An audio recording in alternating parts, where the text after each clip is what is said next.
I'm Fred McMurray, which means this must be... Pillars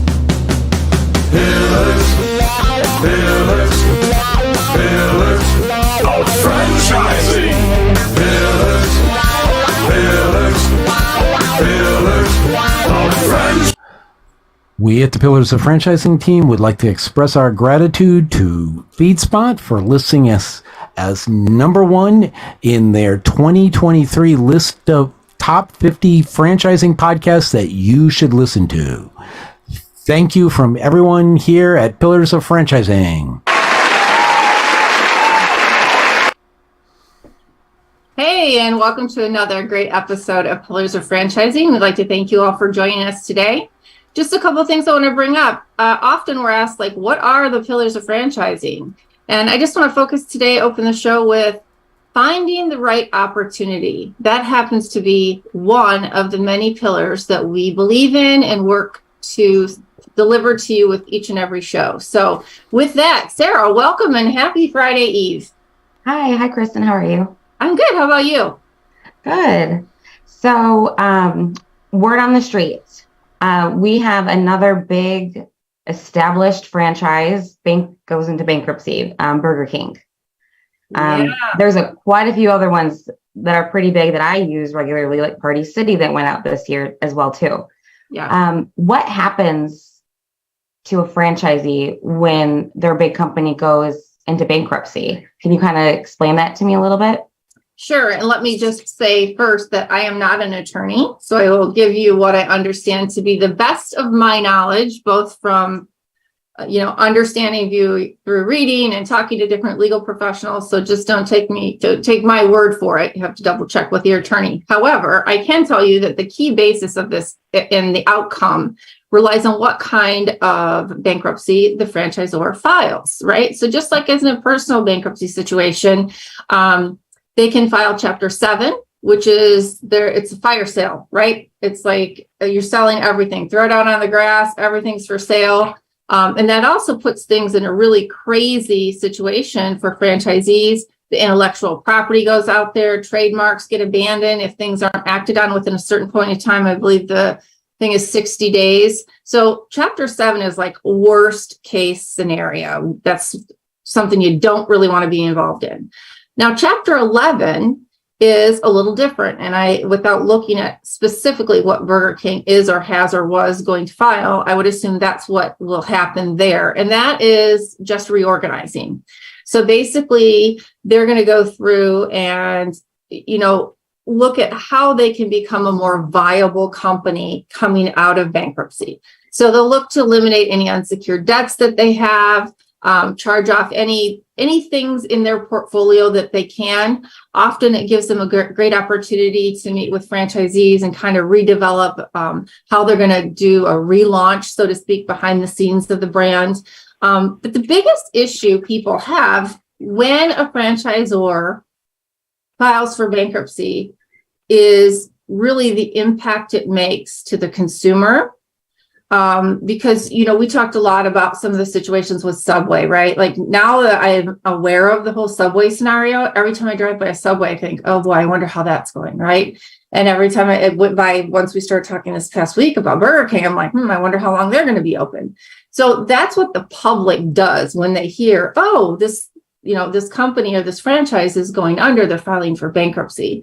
So in my mind, aside from the true financial piece, whatever happens at the end, it's that mass destruction of the brand that you have to be able to overcome. Yeah, that kind of makes sense a little.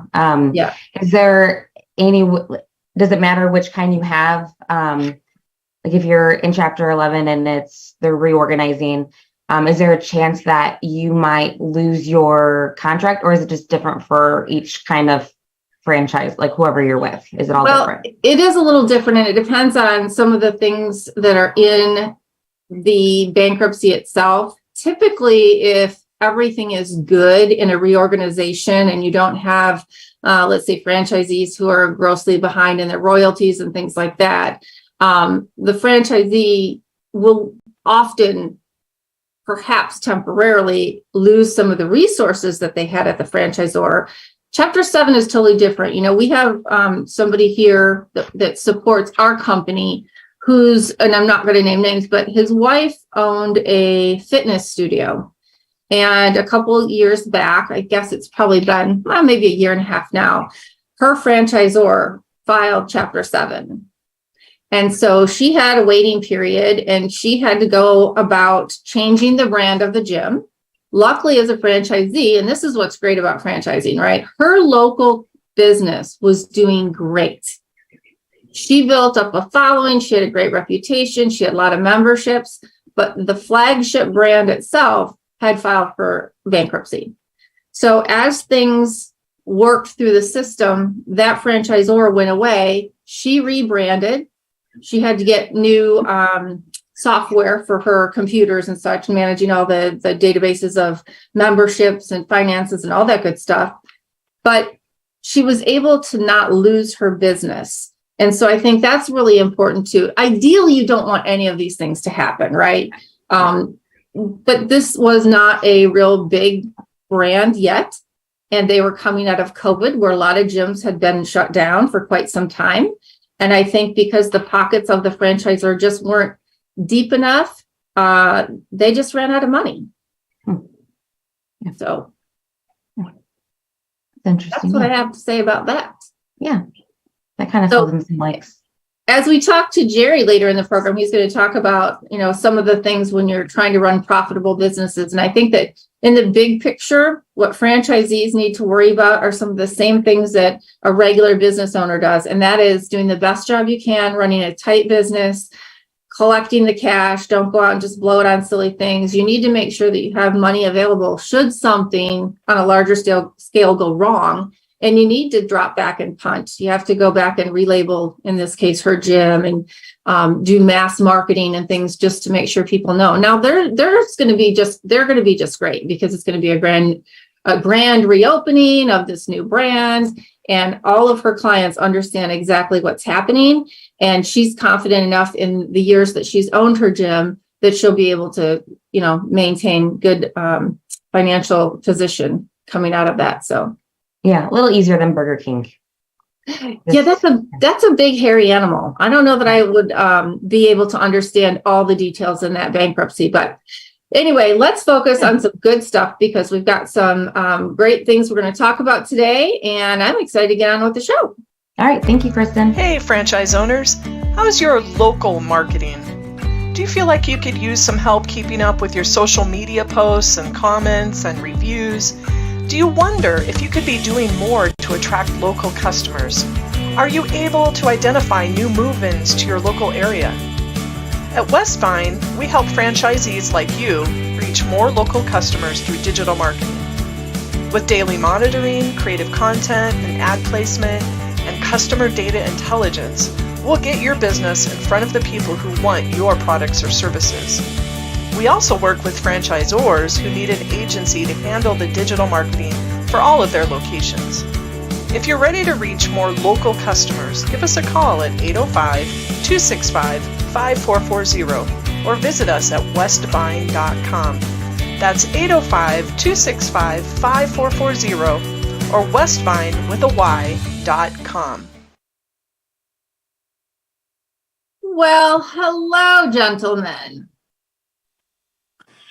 Somebody's waving, which means their microphone is off. There we go. John Francis here. Awesome. And we are so excited, Jerry and I, to welcome Johnny Franchise back to the Pillars of Franchising, because Johnny, you've been here with us before. I have. I've enjoyed it so much, I couldn't wait to get back. Well, you made me a little bit nervous today. I got to tell you, I was like, okay, where is he? I think I had the wrong link, but I'm glad I found it. Sorry to make you nervous. No worries. I just wanted to give you a hard time before the show got started, but I'll have to just do that live as we go along. That's all good. I mean, Johnny, you made my day, because I didn't have to fill as much time as I thought I was going to have to. So thank you. well, that's good. Yeah, I'm glad to let you off the hook there, Jerry. That's great. So, Johnny, tell us what's been going on. We talked to you pre-COVID. What are you seeing in the industry that is coming out a lot different than pre-COVID. What do you see in post-COVID to be drastically different? Anything?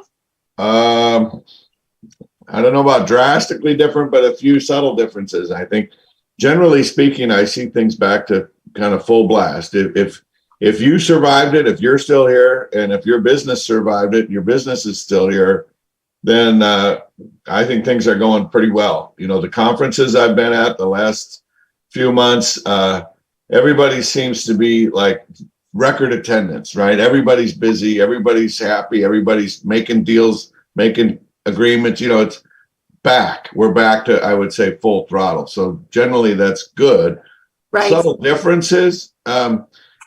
I see some millennials, these young people, and I'm getting older, so of course I'm losing my mind, but the younger people have a different approach, right? And which is good, and some of that's normal, obviously, and healthy, but I think they think it's easier than it looks, you know? And I think what I'm generally seeing, the people I talk to start up in early stage, it's like, I think they really don't know what it takes to be successful. They've seen a few people have some big wins, and God bless them. I'm all for seeing people win, but I think a lot of people underestimate what it really takes to be successful. And that's a subtle difference, maybe. I don't know. That's kind of what I'm seeing. And then I guess lastly, I think people are really focused on a little more balance. You know, I see people making decisions and choices based on kind of what's good for them and what's healthy for their family, and I respect that and appreciate that. I think so. That's a subtle difference, but those are the changes I'm seeing today or in the last few months. Johnny, you brought up a good point. Both of them were good points. The first one I want to talk about a little bit, though. We talk about this quite often, and we're seeing. It seems like the message that potential franchisees has changed a little bit over the last 3 or 4 years. And the impression more of them are getting today as opposed to before relates to how much engagement they've got to have as a franchisee. And, you know, you buy it, you open it up with a general manager and then walk away and you'll be successful. And I think the messaging has changed, and that's led people to maybe, you know, come to the impression that you mentioned.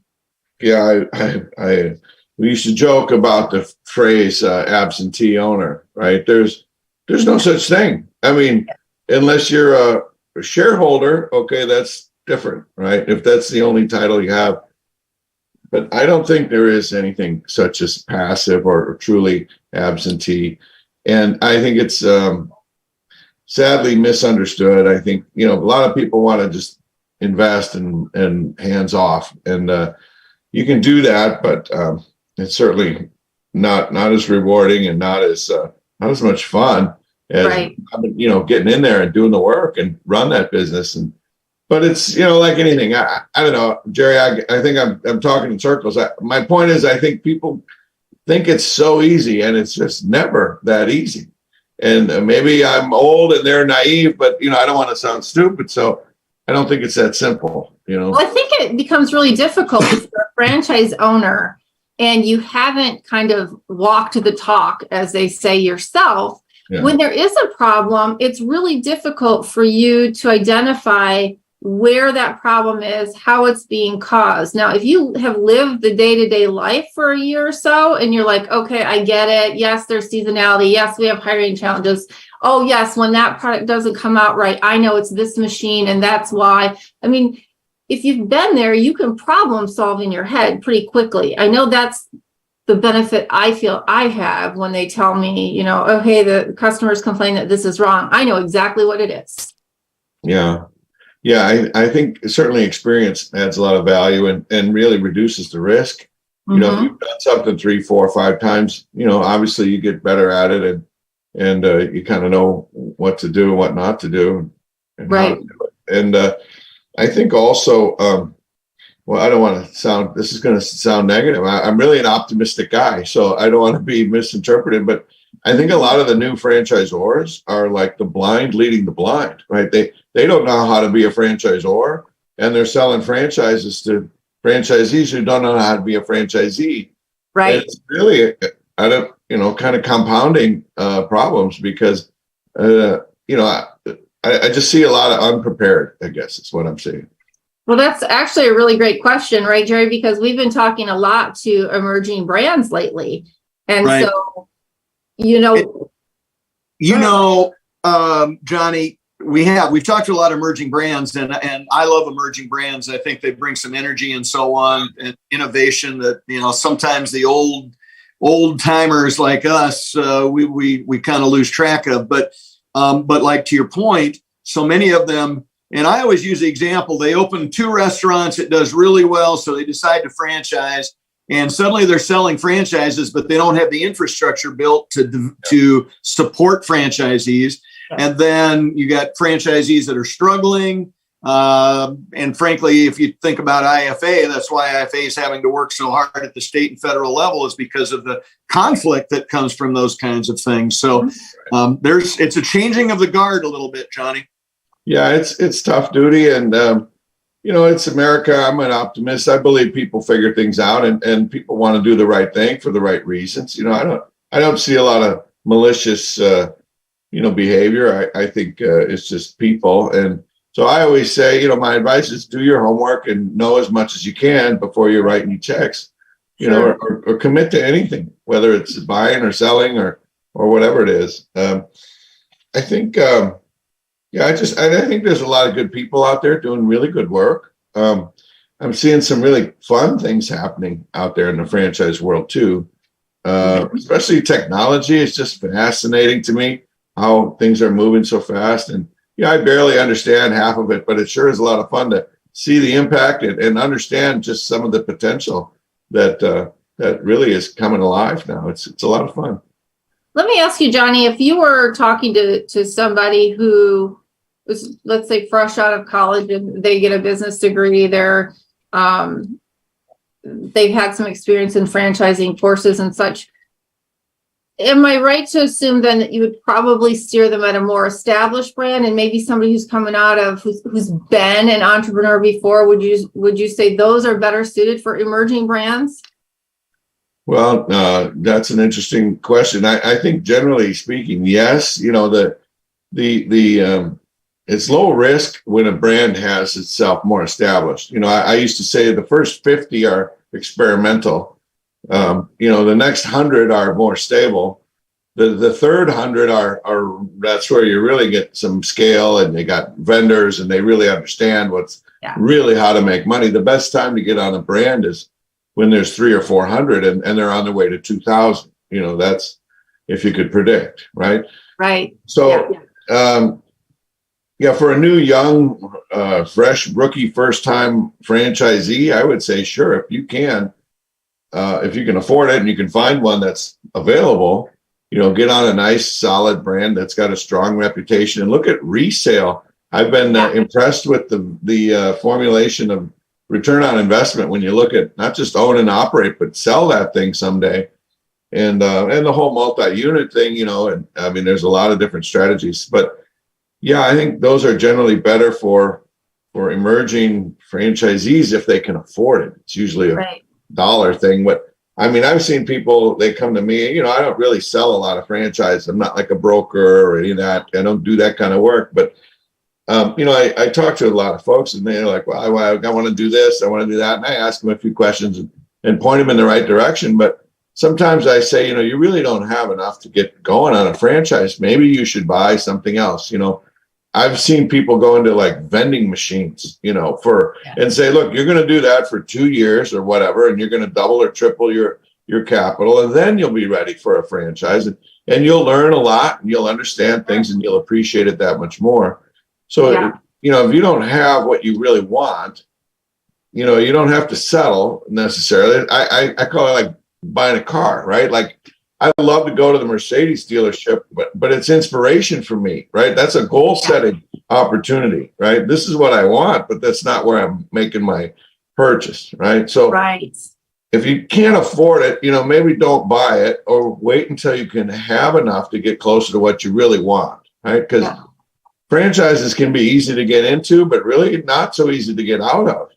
Sure. And, I guess related in my head is going, a franchise is not a life sentence. you can get out of these deals if you want to. So you should know about that when you're going in, is what really I'm trying to accomplish here. Something I want to hold on to and build it up and give it to my kids, or is this something I'm going to work hard for 5 years and try and scale up and turn it over to somebody else? It's and John, you and I both know there's a place in franchising for both of those models.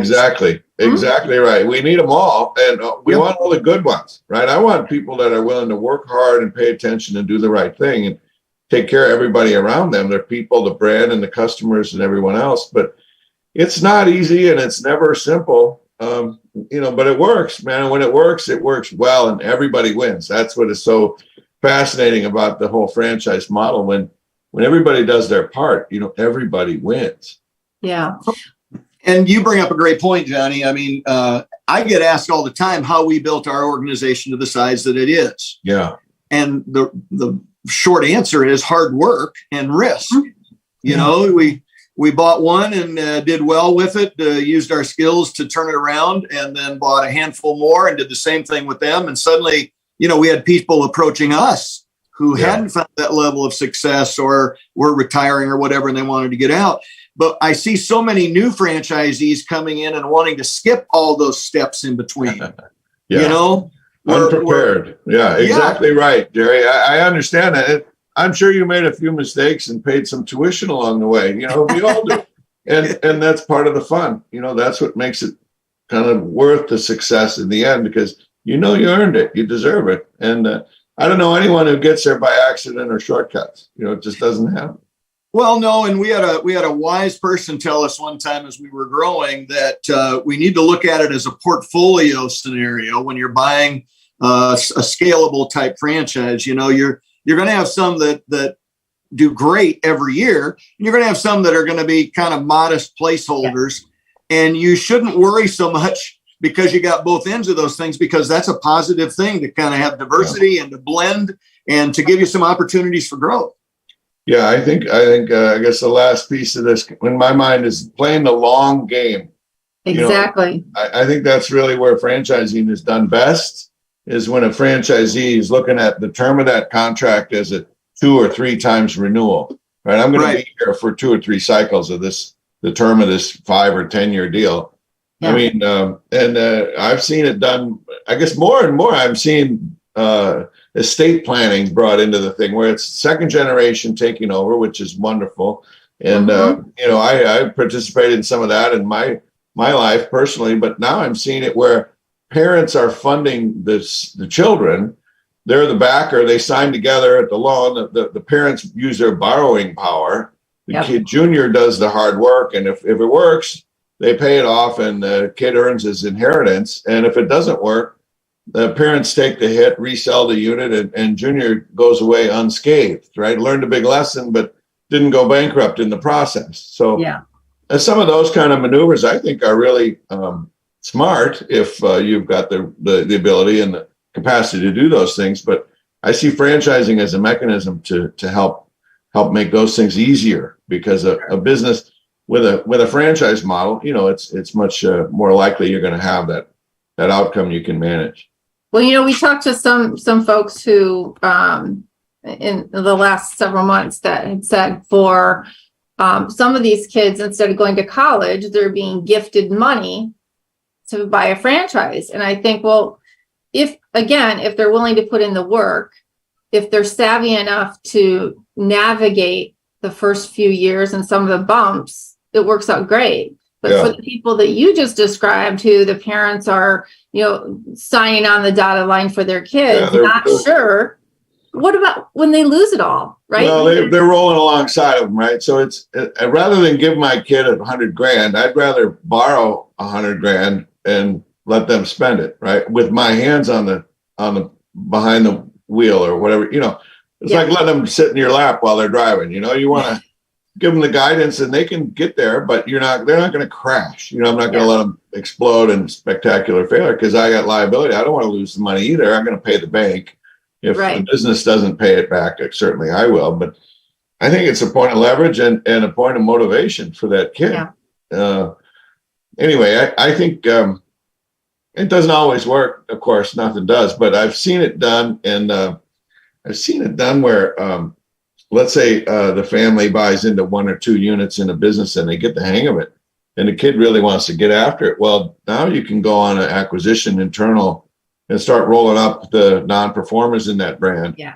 Depending again on the brand and the size and the scope and everything else, but there's opportunities to do that. And then they roll that up. Maybe Jerry, I'm sure we know the same people, they do that in one category and they get up to 30, 40 units. They roll that over and congratulations, everybody wins, and they go try it again, pick another category or a different brand, similar model or same skill sets or some relevant experience. And it's not always rinse and repeat, but there's certainly experience and relationships that can help make that pattern more likely to duplicate.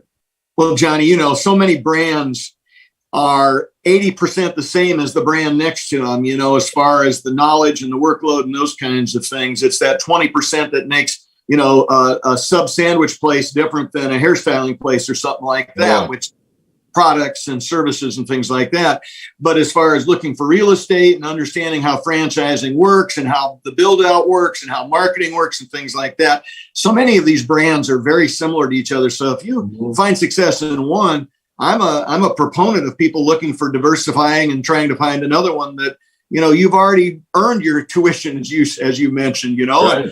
and you probably won't make that mistake again with the next one. So you may end up being a mumbo and own 2 or 3 different brands. Yeah. Yeah. And I think, like I say, with the people who have the capacity and the ability and the integrity to do all that hard work, it's great to have those choices, and be able to build and scale, and then there's different markets and different geographies. It gets real complicated real fast, but there's endless opportunity for people to pursue. Well, Johnny, let's change this up a bit. So here we are, 2023. Kind of take you back. I know you and Jerry both love hair. You both grew up in hair. You both look fabulous with your gel on. Thank you. Yes, thank you. If you had to start today, what are some of your favorite categories that you would look at? Ooh, that's a really interesting question. I haven't been asked that question. I don't have a lot of food experience in the restaurant world. I'm a great customer, but I don't pretend to operate restaurants. Never really got that far in that category. So kind of taking that off of the table, which is about half of the world, right, for franchise categories. I like service models because they're scalable. I understand retail and storefronts, although I think that's changing a lot. Yeah. So I would be very, very careful about anything with a retail storefront. The whole health and wellness thing is for real, and I don't see that going away. And I think as the universe ages or the population ages, there's still a huge wave, I think, of the whole baby boomers. Yes. And all that. They're getting old, but they're not old enough. And as that's going to continue to happen, I think if there was a way to combine, that sort of demographic wave, because it's undeniable, with a concept that's somehow innovative, which I don't know what that would be because I don't pretend to know what I don't know, but then applying some of these new technologies, because there's just some fantastic technology that I think is going to change some industries. Well, probably going to change every industry sooner or later, but sure. I think I don't know if that's a specific answer, but that's kind of where my head is thinking, something towards that senior care or health and wellness, applying some innovative technology to the model in a service-based approach with not a plus high volume retail, but some other type of real estate if there is a real estate component. Okay, very good. Jerry, how about you? You got any big sticky questions you want to ask? I got him on that one. Oh, wise guy, eh? One up you or something like that? No, I was really curious because really, Johnny's been in this game for a long time. And even I sit back and go, I wonder what I want to do tomorrow, right? Like, I love my business. I love what I do. It's the only thing I know really in franchising, but there's so much other great stuff out there. There really is. Well, and we've seen so many innovative ones come up, and even competitive ones. Somebody comes up with a, innovative solution to something, and it's not very long before another brand, does a similar version of it. And that, Yeah. and Johnny, what I'm seeing too, and I'd love to hear your take on this. If there is a brand that has really taken off over the last couple of years in whatever category, they sell out, geographic areas pretty quick in some cases. So then a competitor comes along, and everybody that missed the first go around is picking up on the second or the third. Yep. Are you seeing what's going on with that? And what are your thoughts about the copiers that come along afterwards? Yeah, I think I see it every time, depending on the category. I've seen it in yogurt. I've seen it in coffee. I've seen it in pizza. I've seen it in, I've seen it in hair in different segments of the salon industry. Right now, I'm seeing it in the juice and smoothies and bowls and all that stuff. I mean, I think generally, Jerry, what I see is where, the best brand to find might be the third or fourth one in the category. The first one out there generally sets the pace and sometimes establishes a whole new category or a whole new industry. Right. Which is fun, but being a pioneer, you take a lot of arrows in the back, and the minute you get success, there's 5 more competitors chasing you down. So usually the second variation picks up on some of the mistakes of the first one, and maybe they tweak the model or change something else, but it's sometimes the third or fourth where they really made an improvement on the foundation of the original concept. So, I'm thinking, and I don't know this business, but I'm thinking about like the moving business. It used to be, we haul junk. Well, okay, now we haul junk and we move. Well, okay, now we haul junk and we move, and we do this other thing. And now we do this and this and this and this. And pretty soon, it's like, where do you start? Where do you stop? Yeah. We do everything. Well, come on. It's like, I don't know. I just think that the innovation is good at a certain level. And then at other points, maybe it's a little extreme and unnecessary. And I think sometimes that's a downfall of a brand. They get a little diluted or lose their focus and forget who they are. Yeah, I agree. And what we see quite often, Johnny, I'm sure you see it too with the second or third or fourth one that comes along.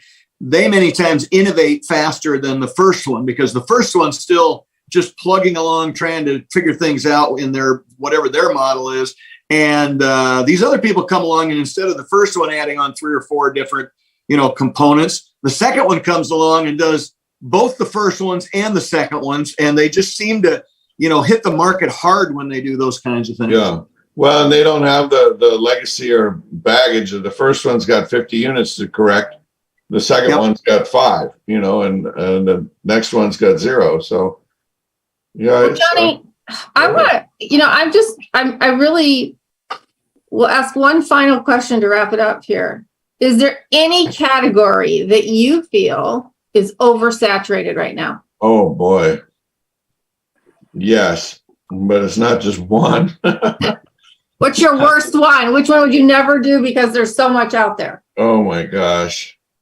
Again, I'm wary of the whole food categories because I really don't know, and I don't pretend to know. But I just think there's so many that look the same to me. In different food categories. I think that's a big, and then the senior care, that's very hard to tell the difference. And not just a consumer point of view, right? I mean, what they do and how they do it and how the fees and economics of that model. I think there's just so many. You've got to be very careful. Fitness and boutique fitness. Oh my God, how many ways can you split that category? But again, they're doing it. I'll leave you with this. I always say there's always room for another good one.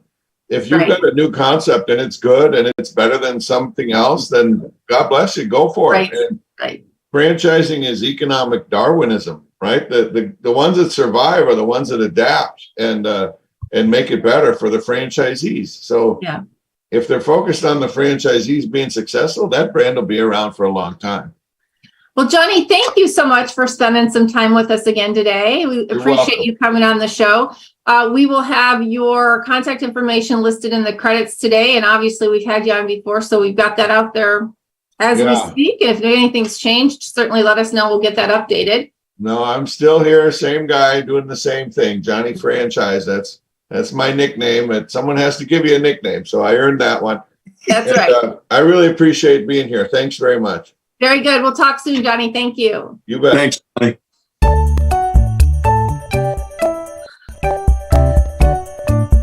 What are the top 3 reasons that you should tune in to Pillars of Franchising?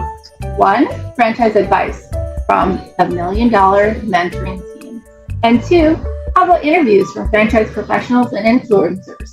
And number 3, how about getting some professional tips on buying, growing, and exiting your franchise? Join us on Pillars of Franchising to learn about the secrets of franchising success. You can find us at 4 p.m. Central Standard Time, wherever you listen to your podcast.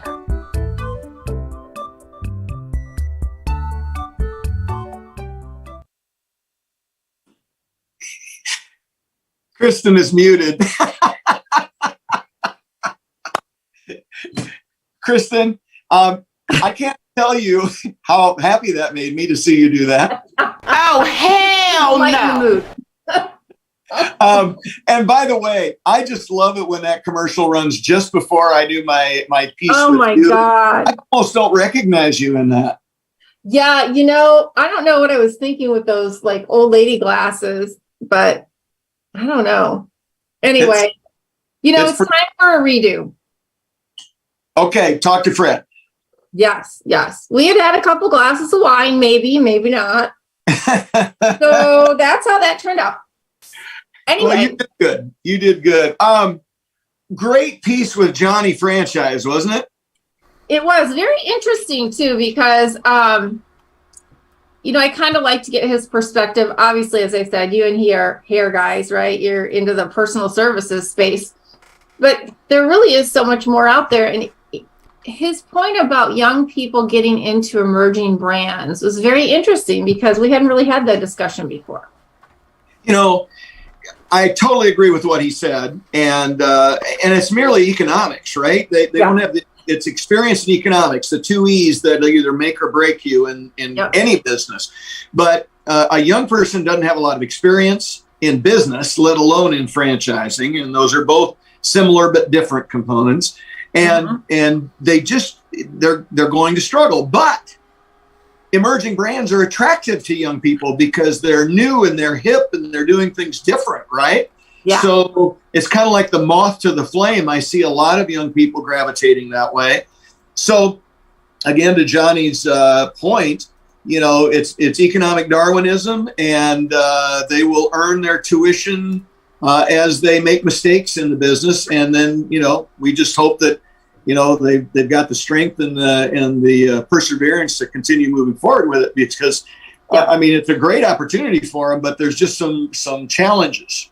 Well, the one thing I think that where, if you recall, when we interviewed Thomas Scott of Home Run Franchise Brands, the thing that I really appreciated about him is that he has adjusted his cost of entry, if you will, so that these young people can actually get involved in a newer brand.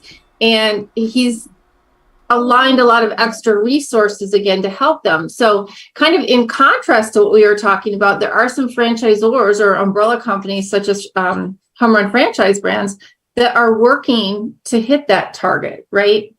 Which is interesting to me because emerging brands need every dollar they can get. So every discount they get, elongates their profitability cycle. It makes it much more difficult. So I think it's a very positive thing. I wish more emerging brands would do it, but I understand why it's difficult for them, because that, 10 or 20% discount is the difference between keeping the lights on and not for some of them. So I don't really expect to see a lot of them doing it, even though they need to. I just don't think the economics are going to work out for them. Yeah. Well, let's hope it works out well for everybody. Let's talk about economics, Jerry. That's what we're going to talk about with you today. Sure. And Johnny touched on it.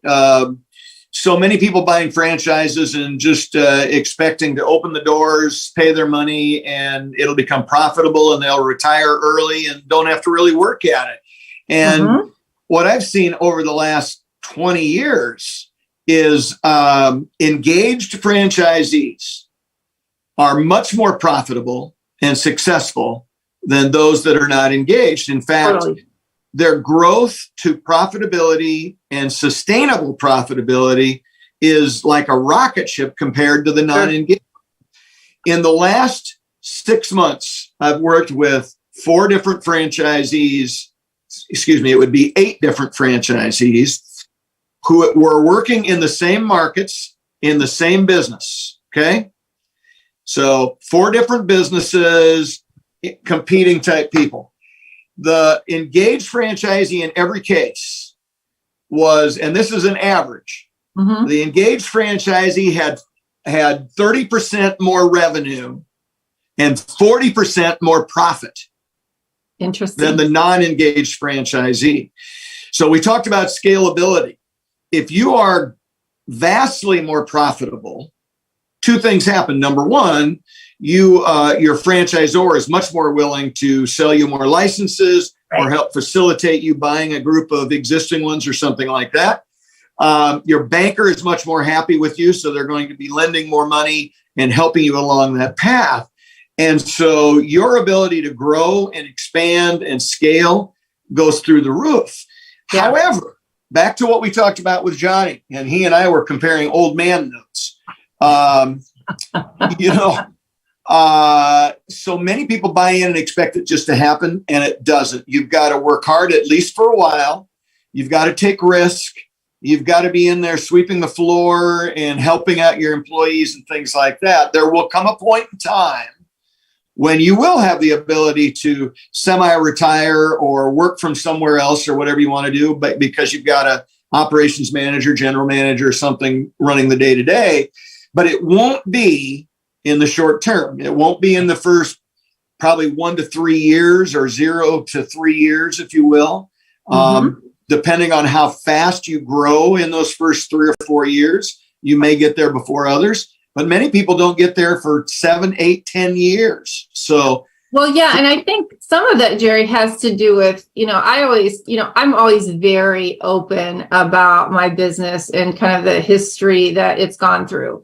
And, some people, quite honestly, there was a time when my mom was sick and died, right? I did not everything was just on coast because I had bigger fish to fry, right? And then you got these things going on with the kids over here. And, I see even in my own business, the degree to which I'm engaged greatly affects not so much my sales, because my sales are strong, the marketing strong, but my profitability, where I'm really today I got a text from the bank that said, oh, you just spent, which it wasn't me, it was my office, $400 at this supplier I use. I'm like, $400?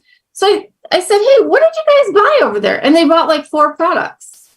And I'm like, okay, you need to call her up and find out where our 2023 discounts are, because for 4 products, $400, something's not working out right. Yeah. But it's those little things that, unless you're involved and you're watching closely, the money just slips through like a sieve, Yeah. It's crazy.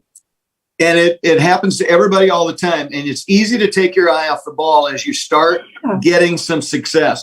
And you and I both know franchisees don't necessarily have to be inside the 4 walls of their business to be working.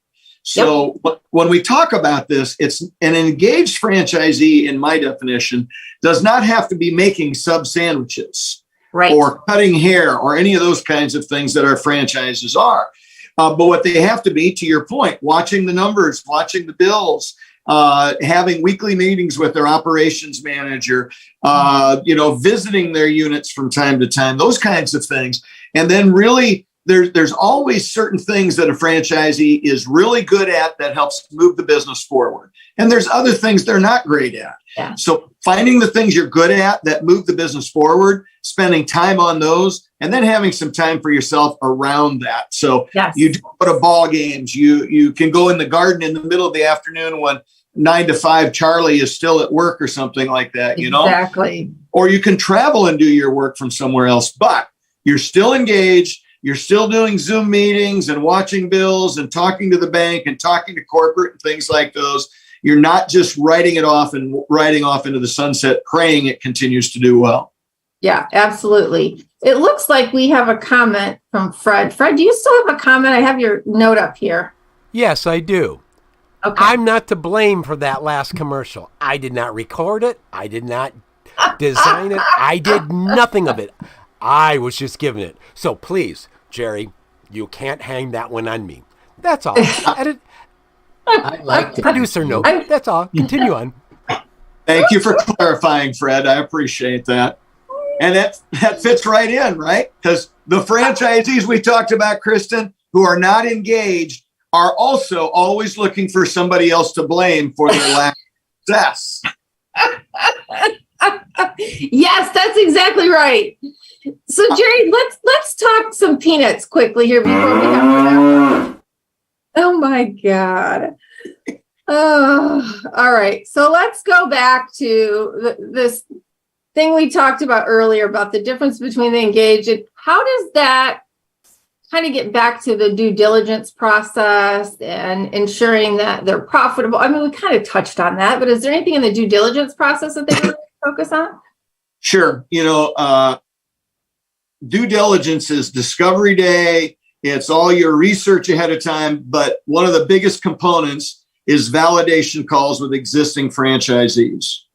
So when you're a prospective franchisee, the two big things, as we repeat quite often, Kristin, the FDD and item 19 in the FDD help you with the profitability and the revenue side of it. And it gives you the quartiles. So if you're not going to be engaged and you're putting a pro forma together, don't choose the top or the second quartile. Choose the third quartile, right? Because that's probably being realistic. And the second component, if you're worried about how much time you're going to spend, you deal with that in the validation calls with existing franchisees.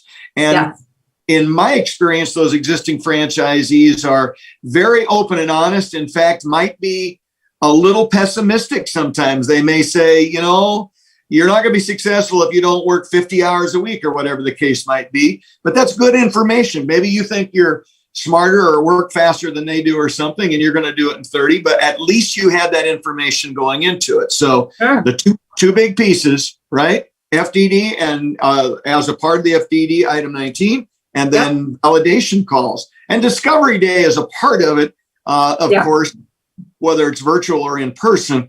But I look at that as more of a kind of an educational thing where you just learn about all the different components of the franchise. And you meet the people at the franchisor who you'll be dealing with and some of that kind of stuff. So for me, the FDD and the validation calls are when you try and figure out all that engagement piece out.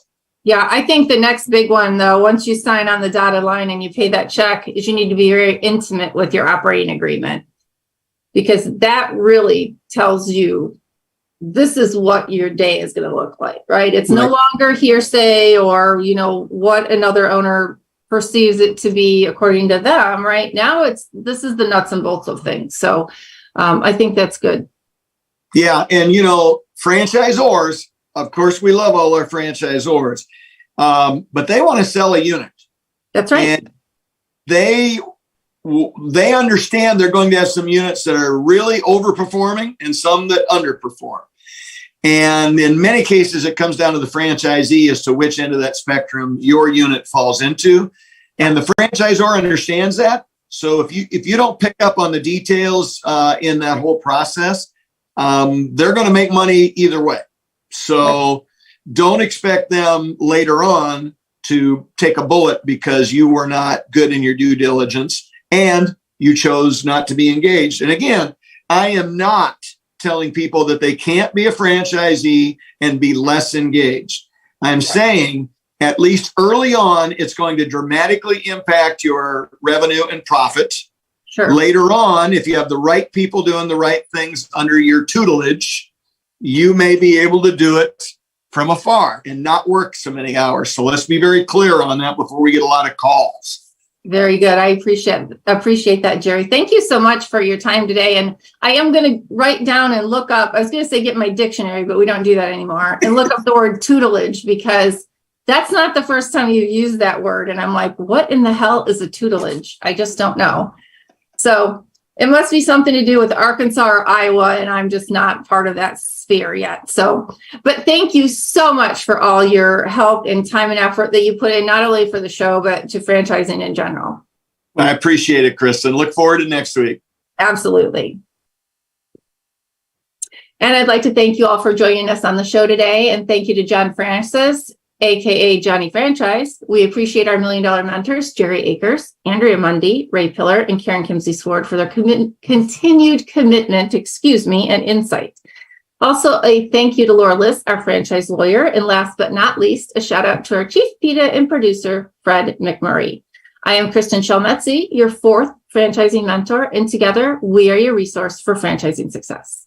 This has been another episode of Pillars of Franchising. Join us again next week at 4 p.m. Central Standard Time, wherever you get your podcast. And remember, the dream starts here. Have a great week.